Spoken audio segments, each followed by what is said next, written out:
नमस्कार. जसं की आपल्या सर्वांना माहीत आहे, महाराष्ट्र पोलीस दलामध्ये नवीन भरती लवकरच सुरू होऊ शकते आणि मित्रांनो त्याच अनुषंगानं आपण सुरू करतोय नवीन सिरीज, ज्याच्यामध्ये आपण पोलीस भरतीसाठी महत्त्वाच्या सामान्य ज्ञान प्रश्नांचा सराव करणार आहे. आणि हे प्रश्न आहेत ते मागील वर्षांच्या प्रश्नपत्रिकांवर आधारित आणि त्यासारखेच असणार आहेत. त्यामुळे जर तुम्ही पुढे होणाऱ्या पोलीस भरतीसाठी तयारी करताय तर याचा फायदा तुम्हाला होईल की नाही हे तुम्ही स्वतःच ठरवा. व्हिडिओ पहा आणि व्हिडिओ आवडला तर लाईक करा आणि जर फायदा होईल असं वाटत असेल तर चॅनलला सबस्क्राईब देखील करा. सुरुवात करूयात आजच्या प्रश्नांना. या ठिकाणी आहे पहिला प्रश्न. महाराष्ट्र राज्याच्या पोलीस ध्वजावर अभय निदर्शक असे कोणते चित्र आहे? या ठिकाणी पहा, महाराष्ट्र पोलिसांचा ध्वज कोणत्या रंगाचा आहे? निळ्या रंगाचा आहे. त्याच्यावर सर्वात पहिल्यांदा पंचकोनी तारा आहे, त्याच्या आतमध्ये दोन वर्तुळ आहेत, त्याच्या आतमध्ये हाताचा पंजा आहे आणि त्यानंतर खाली रिबन आहे आणि त्याच्यावर लिहिलेलं आहे सदरक्षणाय खलनिग्रहणाय. अशा प्रकारे मित्रांनो अभय निदर्शक चिन्ह कोणतं आहे तर हाताचा पंजा आहे. पर्याय ए याचं उत्तर असणार आहे. पुन्हा एकदा लक्षात ठेवायचं काय काय आहे. निळ्या रंगाचा ध्वज, त्याच्यावर पंचकोनी तारा, त्याच्या आतमध्ये दोन वर्तुळ, त्या दोन वर्तुळांच्या आतमध्ये हाताचा पंजा आणि त्याच्या खाली रिबनमध्ये लिहिलेला आहे सदरक्षणाय खलनिग्रहणाय. ठीक आहे. पुढे पहा प्रश्न क्रमांक 2. भारतातील एकमेव जिवंत ज्वालामुखी कोठे आहे? मित्रांनो भारतातील एकमेव जिवंत ज्वालामुखी हा अंदमान निकोबार बेटांमध्ये असलेल्या बॅरन बेटावर आहे. ठीक आहे, म्हणजे या ठिकाणी आपलं उत्तर असणार आहे पर्याय बी. बॅरन बेटावर भारतातील एकमेव जिवंत ज्वालामुखी आहे, जो अंदमान निकोबारची राजधानी पोर्ट ब्लेअर पासून 135 ते 140 किलोमीटर अंतरावर आहे. पुढे पाहायचं प्रश्न क्रमांक 3. राष्ट्रीय विषाणूशास्त्र संस्था म्हणजेच नॅशनल इन्स्टिट्यूट ऑफ व्हायरॉलॉजी कोठे आहे? या ठिकाणी पाहायचं आहे 1952 साली विषाणू संशोधन केंद्र या नावाने सुरू झालेली नॅशनल इन्स्टिट्यूट ऑफ व्हायरॉलॉजी कोणत्या ठिकाणी आहे तर पुण्यामध्ये आहे. म्हणून याचं उत्तर असणार आहे पर्याय सी, पुणे. लक्षात ठेवायचं आहे राष्ट्रीय विषाणूशास्त्र संस्था म्हणजे NIV. याची स्थापना कधी झाली होती? 1952 साली आणि त्यावेळी त्याचं नाव काय होतं? विषाणू संशोधन संस्था म्हणजेच VRC. ठीक आहे. पुढे पहा प्रश्न क्रमांक 4. हिंदुस्तान सोशलिस्ट रिपब्लिकन आर्मीचे प्रमुख कोण होते? या ठिकाणी पहा, हिंदुस्तान सोशलिस्ट रिपब्लिकन आर्मी कोणी स्थापन केली तर चंद्रशेखर आझाद, रामप्रसाद बिस्मिल आणि सचिंद्रनाथ सान्याल. म्हणजे या ठिकाणी आपलं उत्तर काय असणार आहे तर चंद्रशेखर आझाद हे हिंदुस्तान सोशलिस्ट रिपब्लिकन आर्मीचे प्रमुख होते. पर्याय डी याचं उत्तर असणार आहे.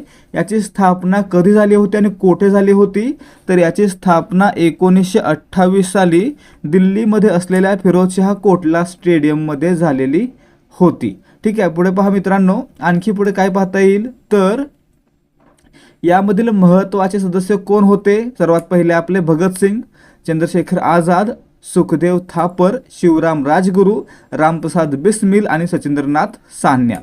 ही नावं लक्षात ठेवायची आहेत. खालीलपैकी कोणतं नाव हिंदुस्तान सोशलिस्ट रिपब्लिकन आर्मी सोबत जोडलेलं नाही किंवा संबंधित नाही असा प्रश्न येऊ शकतो. त्यावेळी उत्तर काय सांगणार आहे तर भगतसिंग, चंद्रशेखर आझाद, सुखदेव थापर, शिवराम राजगुरू, रामप्रसाद बिस्मिल, सचिंद्रनाथ सान्याल या नावांव्यतिरिक्त जे काही नाव असेल ते HSRA म्हणजे हिंदुस्तान सोशलिस्ट रिपब्लिकन आर्मीशी संबंधित नसेल.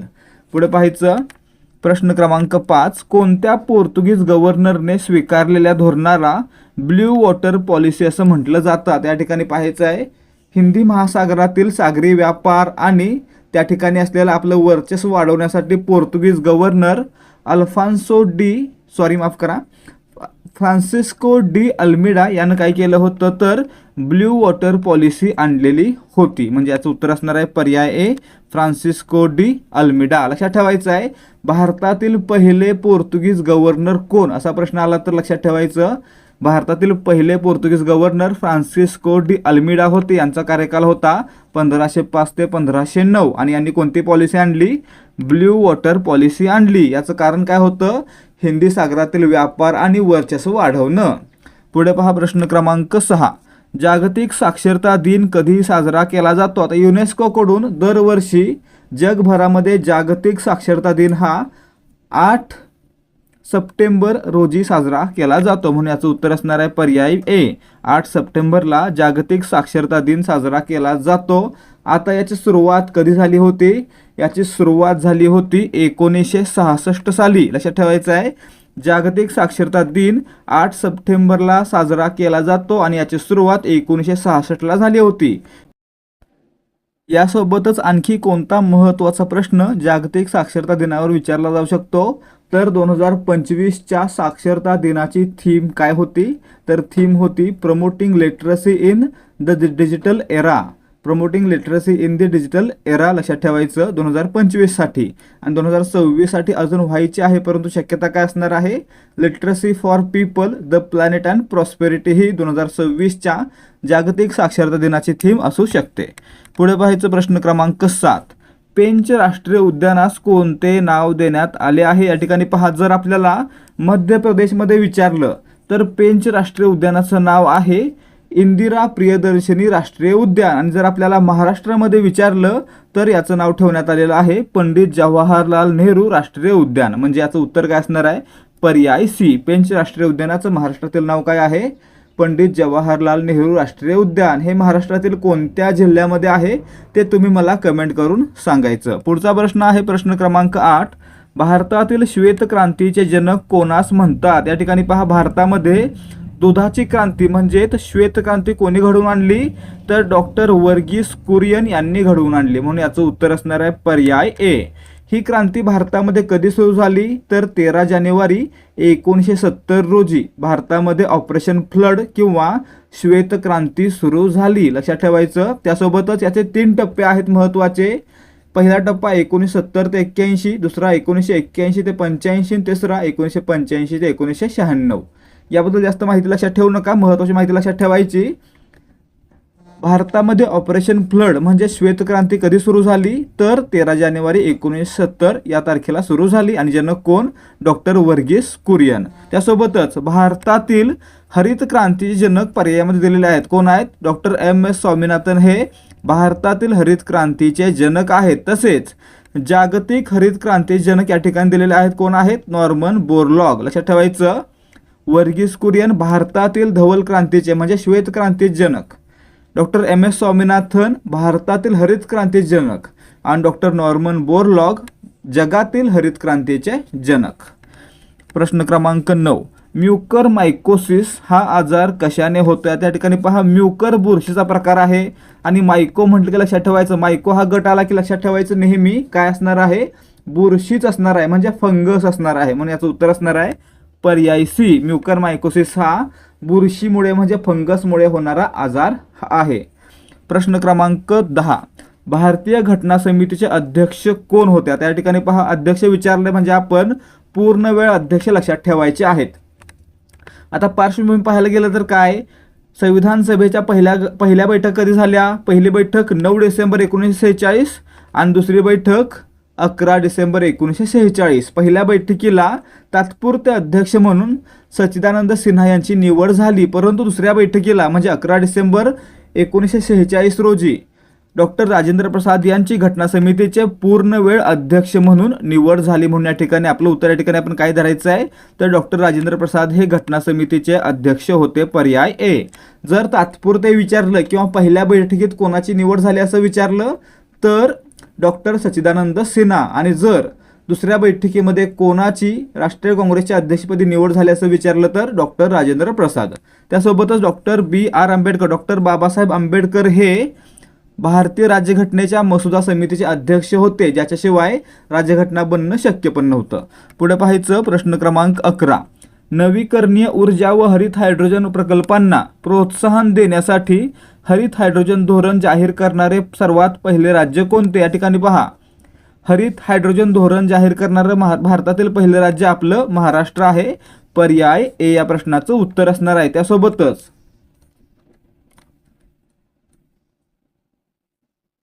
महाराष्ट्रानं हे धोरण आहे ते 2023 साली जाहीर केलेलं होतं. पुढे प्रश्न क्रमांक 12. म्यानमारमधील मोचा चक्रीवादळामुळे प्रभावित झालेल्यांना मदत करण्यासाठी भारताने कोणते ऑपरेशन सुरू केले? या ठिकाणी पहा, म्यानमारमध्ये मोचा चक्रीवादळामुळे प्रभावित झालेल्या लोकांना मदत करण्यासाठी भारतानं ऑपरेशन करुणा सुरू केलं. ऑपरेशन करुणा. म्हणून याचं उत्तर असणार आहे पर्याय बी. त्यासोबतच आणखी एक ऑपरेशन होतं ऑपरेशन ब्रह्म, हे देखील मित्रांनो भारतानं ब्रह्मदेशाला म्हणजेच म्यानमारला मदत करण्यासाठी सुरू केलेलं होतं. प्रश्न क्रमांक 13, भारतीय राष्ट्रीय महामार्ग प्राधिकरणाचा म्हणजे NHAIचा नॅशनल हायवे अथॉरिटी ऑफ इंडियाचा एक वाहन एक फास्टॅग नियम कधीपासून लागू झाला? या ठिकाणी पाहायचं आहे 1 एप्रिल 2024 पासून भारतामध्ये एक वाहन एक फास्टॅग नियम लागू झाला, म्हणून याचं उत्तर असणार आहे पर्याय बी 1 एप्रिल 2024 पासून. प्रश्न क्रमांक 14, कार्बन न्यूट्रल शेती पद्धत लागू करणारे देशातील पहिले राज्य कोणते? या ठिकाणी पहा, कार्बन न्यूट्रल शेती पद्धत म्हणजे कार्बनचा उत्सर्जन शून्य करण्याशी संबंधित असलेली शेती पद्धत लागू करणारं भारतातील पहिलं राज्य आहे केरळ, पर्याय बी याचं उत्तर आहे. याचं कारण काय, तर केरळमध्ये अलोवा सीड फार्म आहे, ज्या फार्ममध्ये सर्वात पहिल्यांदा अशी पद्धत लागू केली गेली, म्हणजेच अलोवा सीड फार्म केरळ हे भारतातील पहिलं कार्बन न्यूट्रल सीड फार्म बनलेलं आहे. आणि मित्रांनो त्यामुळेच केरळ देखील भारतातील पहिलं कार्बन न्यूट्रल शेती पद्धत लागू करणारं राज्य बनलं. त्यासोबतच मित्रांनो जर आपल्याला प्रश्न आला की भारतातील पहिलं कार्बन न्यूट्रल राज्य कोणतं, तर त्यावेळी उत्तर देणार आहे आपण हिमाचल प्रदेश, परंतु शेतीबद्दल विचारलं तर उत्तर केरळ असणार आहे.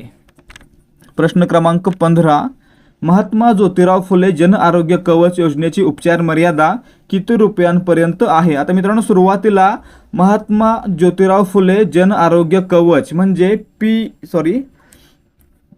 MPJAY या योजनेची जी काही लिमिट होती ती किती होती, तर 1.5 लाख होती. आता ती वाढवून आयुष्यमान भारत योजनेसोबतच 5 लाख रुपये इतकी करण्यात आलेली आहे, म्हणून याचं उत्तर पर्याय डी असणार आहे. प्रश्न क्रमांक 16, भारतीय क्रिकेट नियामक मंडळाचे अध्यक्ष कोण आहेत? त्या ठिकाणी पहा, सध्या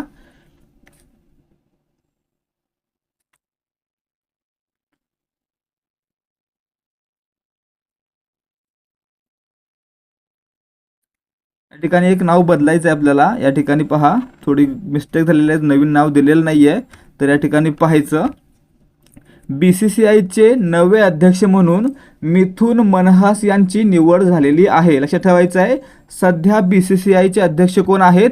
मिथुन मनहास हे आहेत आणि ते BCCIचे 37वे अध्यक्ष आहेत. कितवे? 37वे. त्यासोबतच जर आपल्याला 36वे विचारलं तर 36वे आहेत रॉजर बिन्नी, आणि जर 35वे विचारलं तर आपले कोण होते? सौरभ गांगुली होते. लक्षात ठेवायचं.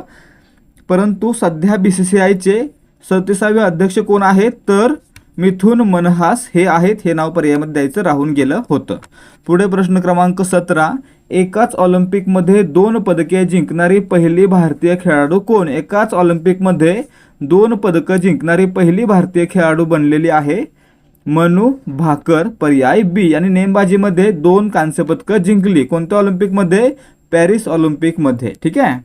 पुढे प्रश्न क्रमांक 18, महाराष्ट्र राज्याचे सध्याचे राज्यपाल कोण? या ठिकाणी पहा, जिष्णुदेव वर्मा हे महाराष्ट्राचे सध्याचे आणि 22वे राज्यपाल आहेत, म्हणजे पर्याय ए याचं उत्तर असणार. आणि त्यांनी कोणाची जागा घेतली? तर CP राधाकृष्णन यांची जागा त्यांनी घेतलेली आहे. CP राधाकृष्णन काय झाले? भारताचे उपराष्ट्रपती झाले. त्यानंतर आचार्य देवव्रत यांनी महाराष्ट्राचा अतिरिक्त प्रभार सांभाळला होता आणि त्यांच्यानंतर जिष्णुदेव वर्मा हे महाराष्ट्राचे 22वे राज्यपाल बनले. प्रश्न क्रमांक 19, मराठा समाजाला कुणबी प्रमाणपत्र देण्याची कार्यपद्धती ठरवण्यासाठी कोणाच्या अध्यक्षतेखाली समिती गठीत करण्यात आली? या ठिकाणी पाहायचं आहे, मराठा समाजाला कुणबी प्रमाणपत्र देण्याची कार्यपद्धती ठरवण्यासाठी न्यायमूर्ती संदीप शिंदे समिती गठीत करण्यात आलेली होती, म्हणजे पर्याय ए याचं उत्तर आहे. पुढे प्रश्न क्रमांक 20, 100वे अखिल भारतीय मराठी साहित्य संमेलन कोणत्या शहरात नियोजित आहे? या ठिकाणी पहा, 2026-27ला कुंभमेळा होणार आहे आणि कुंभमेळ्याच्या पार्श्वभूमीवर या ठिकाणी 100वे अखिल भारतीय मराठी साहित्य संमेलन नाशिकमध्ये व्हावं असे प्रस्ताव येत आहेत. अधिकृतपणे याची अजून घोषणा झालेली नाही, परंतु नाशिक असू शकते हे लक्षात ठेवायचं, म्हणून पर्याय डी याचं उत्तर आहे. त्यासोबतच जर आपल्याला 99वे विचारलं किंवा 98वे विचारलं तर 99वे साहित्य संमेलन कुठे भरलं होतं? तर सातारा या ठिकाणी भरलं होतं आणि अध्यक्ष होते विश्वास पाटील. आणि 98वे कुठं भरलं? 98वे नवी दिल्लीमध्ये भरलं होतं आणि अध्यक्षा होत्या तारा भवाळकर. लक्षात काय ठेवणार आपण? 100वे नाशिकमध्ये होऊ शकतं, नियोजित आहे. पुढे 99व सातारा अध्यक्ष विश्वास पाटील, 98व नवी दिल्ली अध्यक्षा तारा भवाळकर.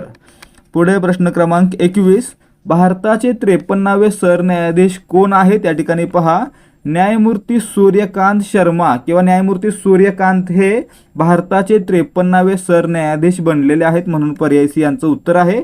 त्यासोबतच मित्रांनो, जर आपल्याला 51, 52 विचारले तर काय सांगणार? 51वे अध्यक्ष कोण, 52वे अध्यक्ष कोण, अध्यक्ष नाही सॉरी 51वे सरन्यायाधीश कोण आणि 52वे सरन्यायाधीश कोण? तर 51वे सरन्यायाधीश होते संजीव खन्ना, त्यांच्यानंतर 52वे होते BR गवई आणि त्यांच्यानंतर 53वे न्यायमूर्ती सूर्यकांत बनलेले आहेत. पुढे पहा प्रश्न क्रमांक 22, महाराष्ट्र राज्याला लाभलेला समुद्रकिनारा किती किलोमीटर लांबीचा आहे? आता या ठिकाणी पहा, जुनी लांबी किती होती? 720 किलोमीटर. काही ठिकाणी अजूनही परीक्षेला पर्याय चुकवतात आणि हे उत्तर बरोबर देतात, परंतु जर हा पर्याय असेल 877.97 किलोमीटर तर महाराष्ट्राच्या समुद्रकिनाऱ्याची सुधारित लांबी आहे 877.97 किलोमीटर म्हणून पर्याय बी याचं उत्तर आहे. परंतु हा पर्याय नसेलच तर त्या ठिकाणी 720 किलोमीटर हे उत्तर लिहिलं तरी चालेल, परंतु लक्षात ठेवायचं आहे सुधारित लांबी ही 877.97 किलोमीटर इतकी आहे. त्यासोबतच जर आपण भारताचा विचार केला तर भारताच्या समुद्रकिनाऱ्याची लांबी किती होती? आधी 7516.7 7517 इतकी होती, परंतु आता ती वाढून किती झालेली आहे? 11,098 किलोमीटर झालेली आहे. किती? 11,098. म्हणून या ठिकाणी महाराष्ट्राच्या समुद्रकिनाऱ्याच्या लांबीमध्ये देखील बदल झालेला आणि वाढ झालेली आहे. किती आहे सध्या महाराष्ट्र समुद्रकिनाऱ्याची लांबी? 877.97 किलोमीटर. पुढे पाहायचं प्रश्न क्रमांक 23, सिंधुदुर्ग जिल्ह्यातील विजयदुर्ग हा जलदुर्ग कोणी बांधला? या ठिकाणी पहा, मूळचा जर विचारला तर विजयदुर्ग हा किल्ला आहे तो 12व्या शतकामध्ये राजा भोज यानं बांधलेला होता, परंतु पुढे जाऊन छत्रपती शिवाजी महाराजांनी तो किल्ला आपल्या ताब्यात घेतला आणि त्याचा विस्तार केला, म्हणून या ठिकाणी आपण काय म्हणू शकतो? विजयदुर्ग हा किल्ला आहे तो छत्रपती शिवाजी महाराजांनी विस्तारित केला किंवा बांधला, म्हणून पर्याय ए याचं उत्तर आहे. त्याच्या अगोदर हा किल्ला 12व्या शतकामध्ये दुसऱ्या भोज राजानं बांधलेला होता आणि 1653ला छत्रपती शिवाजी महाराजांनी हा किल्ला आपल्या ताब्यात घेतला. पुढे पाहायचं प्रश्न क्रमांक 24, पालघर जिल्ह्यातील वसईचा किल्ला कोणी बांधला? वसईचा किल्ला पोर्तुगीजांनी बांधलेला होता. पर्याय बी या प्रश्नाचं उत्तर असणार आहे. त्यानंतर पुढे तो चिमाजी अप्पा यांनी जिंकून घेतलेला होता. पुढे प्रश्न क्रमांक 25, छत्रपती संभाजी महाराजांचा राज्याभिषेक कोणत्या वर्षी झाला? आता मित्रांनो, आपल्याला शिवाजी महाराजांचा माहीत आहे छत्रपती शिवाजी महाराजांचा राज्याभिषेक 6 जून 1674 रायगडावर झाला. त्याचप्रकारे छत्रपती संभाजी महाराजांचा राज्याभिषेक आहे तो 16 जानेवारी 1681 झाला. कधी? 1681, म्हणून याचं उत्तर असणार आहे पर्याय सी. त्यासोबतच छत्रपती संभाजी महाराजांचा राज्याभिषेक आहे तो रायगडावर झालेला होता. लक्षात ठेवायचं तारीख काय होती? 16 जानेवारी 1681 रायगडावर हा सोहळा पार पडला. पुढे प्रश्न क्रमांक 26, स्टॅच्यू ऑफ इक्वॅलिटी हा पुतळा कोणाचा आहे? स्टॅच्यू ऑफ इक्वॅलिटी कोणत्या ठिकाणी आहे? तर हा पुतळा आहे तो हैदराबाद या ठिकाणी आहे, हैदराबादमध्ये आहे. आणि मित्रांनो, हा पुतळा संत रामानुजाचार्य यांचा आहे, म्हणून याचं उत्तर पर्याय ए असणार आहे. याची उंची किती आहे? 216 फूट 216 फूट इतकी आहे. त्यासोबतच जर आपल्याला मुंबईमधील स्टॅच्यू ऑफ इक्वॅलिटी कोणाचा आहे असं विचारलं तर मुंबईमध्ये देखील स्टॅच्यू ऑफ इक्वॅलिटी आहे तो कोणाचा आहे? तर भारतरत्न डॉक्टर बाबासाहेब आंबेडकर यांचा स्टॅच्यू ऑफ इक्वॅलिटी मुंबई या ठिकाणी आहे. परंतु जर फक्त स्टॅच्यू ऑफ इक्वॅलिटी म्हटलं तर लक्षात ठेवायचं तेलंगणामधील हैदराबाद या ठिकाणी रामानुजाचार्य यांचा स्टॅच्यू ऑफ इक्वॅलिटी आहे. प्रश्न क्रमांक 27, श्रीमान योगी या प्रसिद्ध कादंबरीचे लेखक कोण आहेत? श्रीमान योगी ही कादंबरी रणजित देसाई यांची आहे. पर्याय बी या प्रश्नाचं उत्तर आहे. यांचे इतर साहित्य पण लक्षात ठेवायचे. Swami, Shivaji the Great Maratha, Karna the great warrior, Raja Ravi Varma आणि अभोगी हे यांचे इतर साहित्य. त्यासोबतच स्वामी ही कादंबरी थोरले माधवराव पेशवे यांच्या आयुष्यावर आधारित आहे. यावर देखील प्रश्न विचारला जातो. प्रश्न क्रमांक 28, वर्धा नदीचा उगम कोठे होतो? वर्धा नदीचा उगम मित्रांनो सातपुडा पर्वतरांगेमध्ये मुलताई या ठिकाणी होतो, म्हणजे या ठिकाणी पर्याय सी आपलं उत्तर असणार आहे. त्यासोबत आणखी एक नदी आहे जिचा उगम मुलताई या ठिकाणी होतो. कोणती नदी? तर तापी नदीचा उगम देखील मुलताई या ठिकाणी होतो. लक्षात ठेवलं. पुढे महाबळेश्वरला 5 नद्यांचा उगम होतो, त्यापैकी कृष्णा कोयना मुख्य आहेत. त्र्यंबकेश्वरला गोदावरी नदीचा उगम होतो आणि भीमाशंकरला भीमा नदीचा उगम होतो.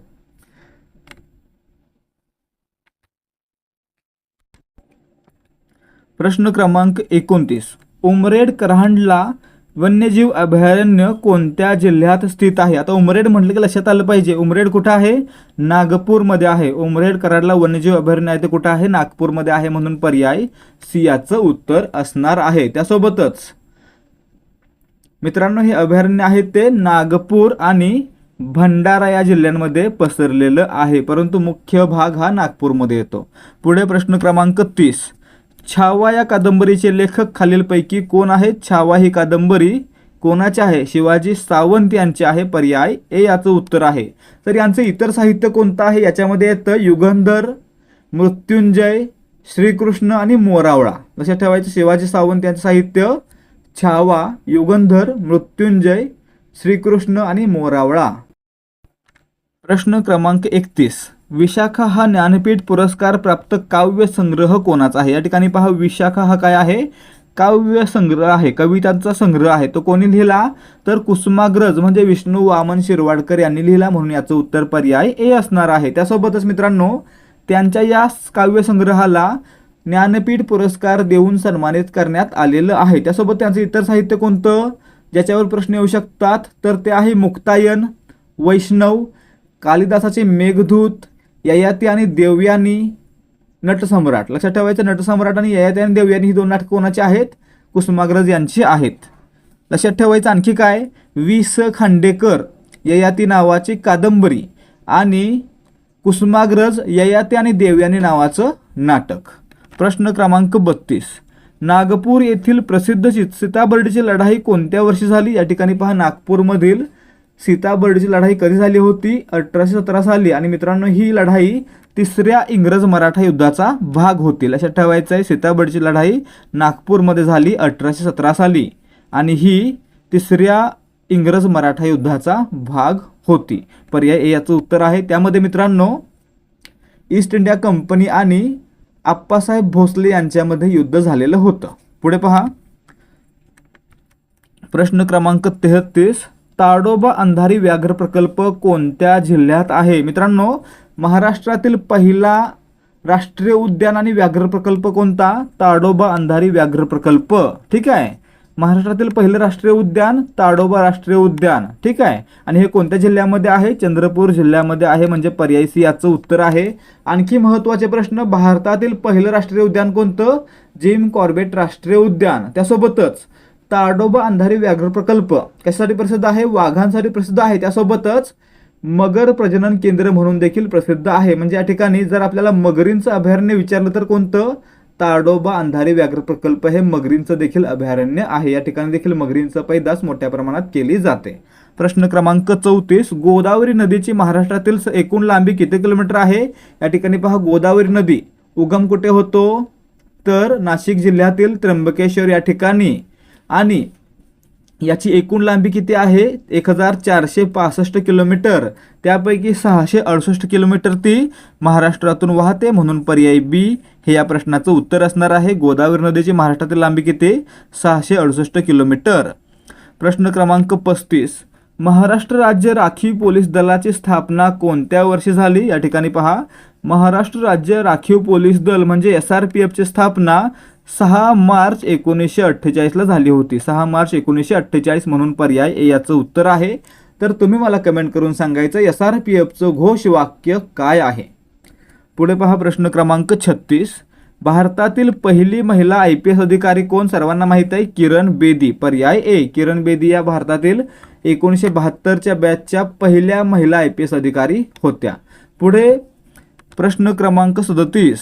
पोलीस उपनिरीक्षक या पदाचे प्रशिक्षण महाराष्ट्रात कोठे होते? या ठिकाणी पहा, पोलीस उपनिरीक्षक PSI या पदाचे प्रशिक्षण महाराष्ट्रामध्ये महाराष्ट्र पोलीस अकॅडमी म्हणजे MPA नाशिक या ठिकाणी होतं, म्हणून या ठिकाणी आपलं उत्तर असणार आहे पर्याय बी. लक्षात ठेवायचं, जर आपल्याला PSIचं विचारलं किंवा DYSPचं प्रशिक्षण विचारलं तर ते कुठे होणार आहे? MPA म्हणजे महाराष्ट्र पोलीस अकॅडमी नाशिक या ठिकाणी होणार आहे. आणि मित्रांनो, जिल्ह्यांचं असेल तर ते कुठे होतं? तर ते वेगवेगळ्या PTC मध्ये होतं, पोलीस ट्रेनिंग सेंटरमध्ये होतं.